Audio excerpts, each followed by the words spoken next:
আমন্ত্ৰণ। মাতিছা যেতিয়া যাবই লাগিব। পোৰা গৰৈৰে চাইমত বিয়াৰ ইচ্ছা মোৰ আছে। নৈশ যাত্ৰা তাৰ সামৰণি ঘোষণা কৰি অচিনাকি ষ্টপ এটাত নামিম।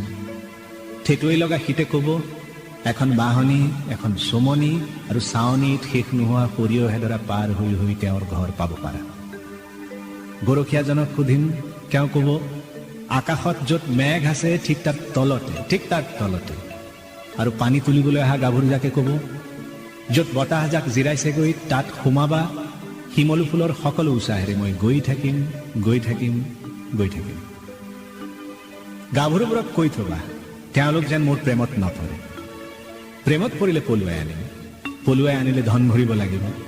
কবিৰ উদং জেপত কতেই বা ধন, কতেই বা গাহৰি মাৰি বৰভোজ দিয়াৰ সামৰ্থ্য।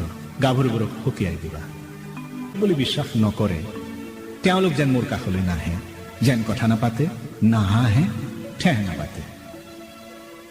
তোমাৰ তাল পাতেৰে চাইওৱা ঘৰৰ জেকাত জুই একুৰা মুখত লৈ কথা পাতিম। তুমিও আওৰাবা, ময়ো আওৰাম কবিতা। ভিতৰৰ পৰা আহিব চেৰেকী ঘূৰোৱাৰ আবহ সংগী। আমি হেৰাই যাম, শেষ হৈ যাম, ৰ'দৰ দেশলৈ যাম। জিকা ফুল হ'ম, চেৰেকীৰ সূতা হ'ম, চাইমত দিলে সকলো হ'ব পাৰি। কাৰোবাৰ ধুনীয়া প্ৰেমত বাট নেহেৰুৱালে মই ঠিকেই উলিয়াম তোমাৰ ঘৰ।